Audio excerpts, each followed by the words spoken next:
عمران خان صاحب نے آج جو گفتگو کی ہے اس میں انہوں نے واضح طور پر یہ کہا ہے کہ جنگل کے بادشاہ نے خود کو آئین اور قانون سے اوپر رکھ لیا ہے۔ 26ویں آئینی ترمیم کے ذریعے عدلیہ سمیت ہر ادارے کو زیر کر کے ایک شخص کی بادشاہت کا تسلسل قائم رکھنے کے لیے 10 سال کے لیے ملک میں آمریت نافذ کر دی گئی ہے۔ اس کا مطلب میں آپ کو بتا دوں جی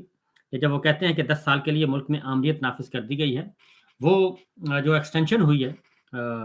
آرمی چیف کی مدت ملازمت 3 سال سے بڑھا کر 5 سال کر دی گئی ہے، اور اس کے بعد ایک ایکسٹینشن اور یوں 5 سال اور 5 سال 10 سال کے لیے وہ کہتے ہیں کہ عاصم منیر صاحب اپنے آپ کو پکا کرنا چاہتے ہیں۔ ریاستی دہشت گردی کے ذریعے ملک میں خوف پھیلایا جا رہا ہے، ہمیں ڈرایا جاتا ہے، دھمکایا جا رہا ہے اور ناجائز حکومت کو تسلیم کرنے کا کہا جا رہا ہے۔ اب یہ بات کیوں کہی ہے، یہ میں آپ کو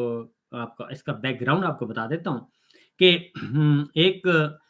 پرو اسٹیبلشمنٹ جرگہ ان کے پاس بھیجا گیا تھا، جرگہ کہہ لیں، وفد کہہ لیں، کچھ لوگ ان کے پاس بھیجے گئے تھے عمران خان صاحب کے پاس، اور انہوں نے کہا تھا کہ جناب عمران خان صاحب کو انہوں نے کہا کہ آپ ان سے نہ ٹکرائیں، اور اسٹیبلشمنٹ، ملٹری لیڈرشپ اور خاص طور پہ آرمی چیف ان سے مت ٹکرائیں، یہ بہت پاورفل لوگ ہیں اور ان سے ٹکرانے سے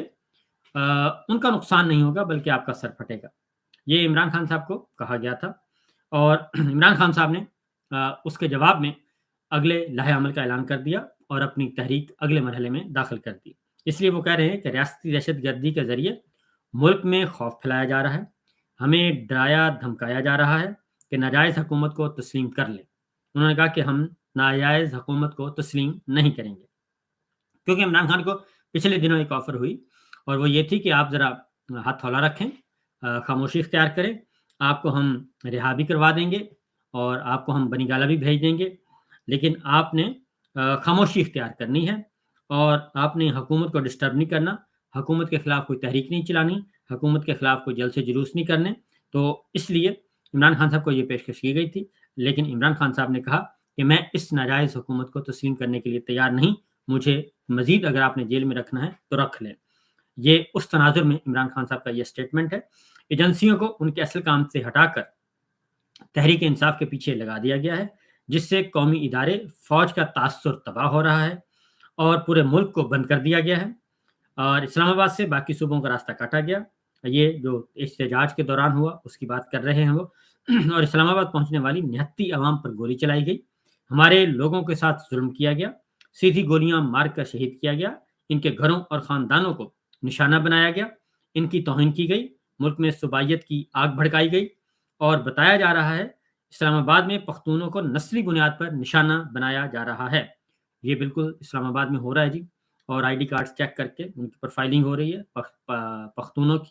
اور پختون قوم کی، یہ ان کی توہین بھی ہے، ان کی تضحیک بھی ہے، کیونکہ پاکستان میں ہم سب برابر ہیں، خواہ وہ بلوچی ہے، سندھی ہے، پنجابی ہے، پٹھان ہے، پختون ہے، گلگت بلتستان کے ہیں یا کشمیر کے رہنے والے ہیں، سب جو ہیں وہ برابر کے اس ملک کے حصے دار ہیں، شراکت دار ہیں، اور عوام ہی پاکستان کی مالک ہے۔ اس لیے یہ کام کیا جا رہا ہے۔ ماضی میں یہ بنگالیوں کے ساتھ کیا گیا تھا، سندھیوں کے ساتھ بھی کچھ عرصے کے لیے کیا گیا تھا، پھر مہاجروں کے لیے کیا گیا، اور اب باری ہے پختونوں کی، اور پختون قوم کے ساتھ یہ کیا جا رہا ہے، اور اب اگلی اس کے بعد باری ہوگی پنجابیوں کی۔ تو بہرحال باری باری یہ سب کے ساتھ یہ ہونا ہے، اور اس لیے وہ کہہ رہے ہیں کہ نسلی بنیادوں پر نشانہ بنایا جا رہا ہے پختون قوم کو، اور عمران خان صاحب نے اس کی بھرپور مذمت بھی کی ہے، اور انہوں نے یہ بھی کہا ہے کہ تحریک انصاف وفاقی جماعت ہے جس نے پورے پاکستان کو جوڑ کر رکھا ہوا ہے، اور میں اپنی قوم کو ہدایت کرتا ہوں کہ حکومتی شرپسند عناصر کی کسی بھی کوشش کو کامیاب نہیں ہونے دینا، اور ہم نے متحد رہنا ہے، اور ہم سب کسی بھی نسل سے بالا تر ہو کر صرف پاکستانی ہیں، اور پاکستانی بن کر سوچنا ہے، پاکستانی بن کر فیصلے کرنے ہیں۔ یہ جو جعلی رجیم ہے، جعلی نظام ہے، اور یہ فاشسٹ رجیم،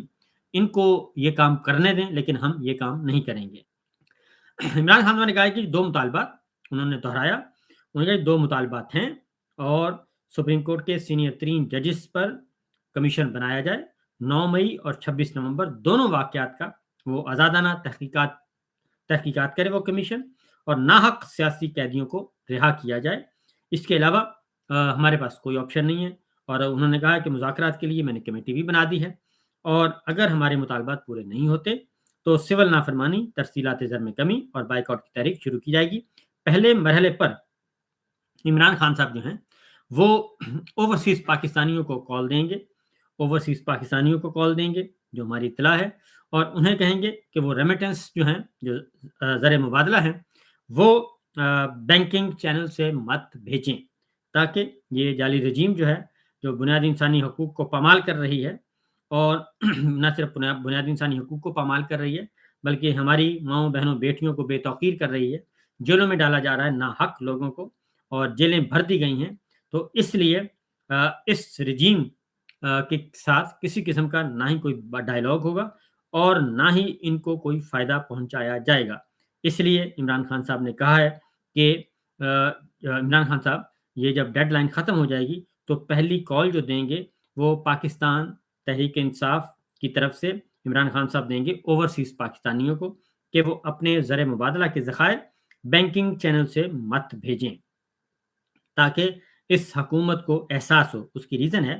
کہ جو اوورسیز پاکستانیز ہیں، باہر بیٹھے ہیں، سوشل میڈیا پہ یا ڈیجیٹل میڈیا پہ یا ٹک ٹاک پہ کام کر رہے ہیں اور وہ حکومت کی پالیسیوں پہ تنقید کر رہے ہیں، ریاست کو کوئی نقصان نہیں پہنچا رہے، پاکستان کو کوئی نقصان نہیں پہنچا رہے، محب وطن ہیں، پاکستان سے محبت کرتے ہیں، پاکستان کو جلتا ہوا نہیں دیکھ رہے، تباہی کی طرف جاتے ہوئے نہیں برداشت کر رہے، وہ تنقید کر رہے ہیں، تو ان کے والدین کو جو ہے وہ اٹھا لیا جاتا ہے پاکستان میں۔ اور دو واقعات ایسے ہو چکے ہیں پچھلے 48-72 گھنٹوں میں کہ دو نوجوان جو ہیں پاکستان کے، وہ تنقید کرتے تھے اور پولیٹیکل کانٹینٹ کے ذریعے وہ کرتے تھے، وہ یہ نہیں کہہ رہے تھے کہ بندوق اٹھائیں، گولی چلائیں، پرامن جدوجہد، لیکن وہ اس موجودہ رجیم کو بے نقاب کر رہے تھے۔ ان کے والدین کو اٹھا لیا گیا، دونوں کے والد صاحبہ کو اٹھا لیا گیا ہے اور وہ اس وقت کسٹڈی میں ہیں۔ تو اس طرح کے اقدامات جو ہیں وہ یقیناً نقصان دہ ہیں۔ تو علیمہ خان صاحبہ نے جو گفتگو کی ہے ڈیالہ جیل سے نکل کر عمران خان صاحب سے ملاقات کر کے، وہ کیا کہتی ہیں عمران خان صاحب سے ملاقات کے بعد، وہ بھی ذرا غور سے سنیے تاکہ آپ کو فرسٹ ہینڈ انفارمیشن آپ تک پہنچ سکے۔ کیا گیا تھا، لیکن بعد لوگ خوف میں چلے گئے اور اس خوف کے اندر انہوں نے اس خوف کیسے ہوا تھا؟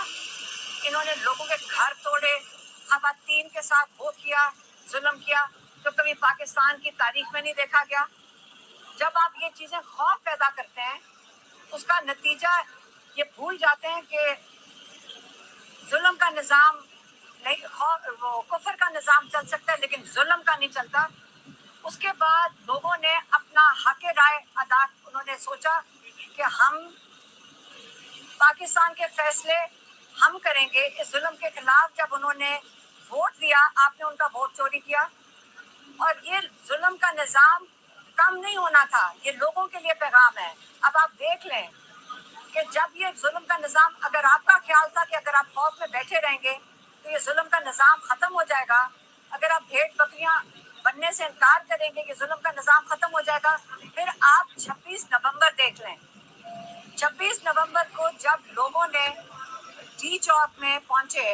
اور یہ جناح ایونیو پہ پہنچے، ڈی چوک نہیں، جناح ایونیو پہ پہنچے، تو آپ نے وہاں بھی سنائپر رائفل سے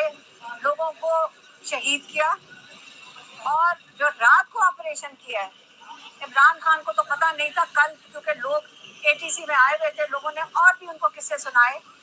تو انہوں نے کہا کہ جو ڈی چوک کے بعد نہیں، انہوں نے پوری جناح ایونیو پہ جو آپریشن کیا رات کو لیٹ نائٹ، اس میں سے بہت لوگ مسنگ پرسنز ہیں،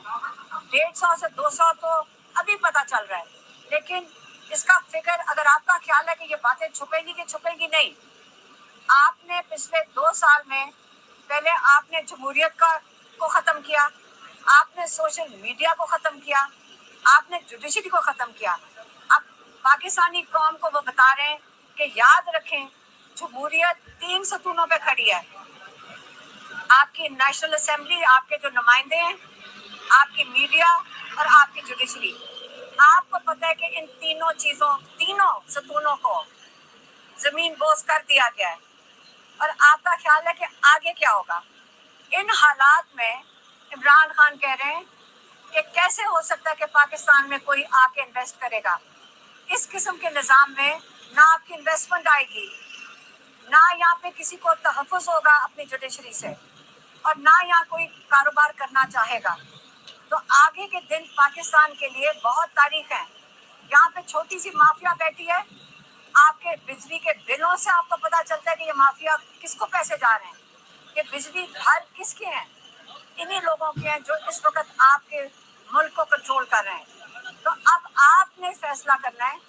کہ آپ کا خیال ہے کہ ہم چپ کر کے بیٹھ جائیں گے جتنا آپ نے ظلم کیا ہے. اب انہوں نے اپنے 2 ڈیمانڈز آگے رکھے ہیں. انہوں نے کہا ایک ڈیمانڈ کہ سپریم کورٹ کے جو سب سے ٹاپ آپ کے 3 جو آپ کے جو ججز ہیں سپریم کورٹ کے سینئر موسٹ ججز کے نیچے ایک جے آئی ٹی بنائی جائے. جے آئی ٹی 9 مئی اور 26 نومبر کی تحقیقات کریں، اس کی رپورٹ شائع کریں. اس کے علاوہ ہمیں کسی پہ اعتماد نہیں ہے. یہ ایک ہماری پہلی ڈیمانڈ ہے. اور دوسری ڈیمانڈ 9 مئی کے حوالے سے اور 26 کے نومبر کی وجہ سے آپ نے جتنے پولیٹیکل پرزنرز جیلوں میں ڈالے ہیں ان کو رہا کیا جائے. یہ 2 ڈیمانڈز نہیں ہوتی تو پھر عمران خان نے کہا ہم سول ڈس اوبیڈینس کی طرف جائیں گے. اور اس کے اندر جو پہلی ڈس اوبیڈینس ہے، عمران خان نے کہا ہے کہ میں اپنے اوورسیز پاکستانیوں کو کال دوں گا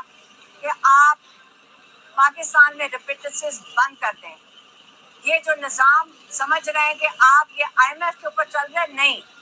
یہ پاکستان کا نظام ہمارے پاکستانی اوورسیز پاکستانیوں کے محنت کی کمائی، ان کی محنت کی کمائی پہ چل رہا ہے. وہ یہ پیسہ بھیجتے ہیں، یہاں اربوں ڈالر وہ بھیجتے ہیں جس کی وجہ سے پاکستان کا نظام چل رہا ہے. وہ یہاں پہ 25-30 بلین ڈالر بھیجتے ہیں. آپ آئی ایم ایف کا $1 بلین کو کلیم کرتے ہو کہ ہم نے فتح کر لیا. آج تک آپ نے نہیں کہا کہ جو ہمارے اوورسیز پاکستانی ہیں انہوں نے کتنا سہارا اس ملک کو دیا جب آپ اس کو تباہ کر رہے ہیں. اور انہی پاکستانیوں کو آپ برا بھلا کہتے ہیں، ان کو دھمکیاں دیتے ہیں.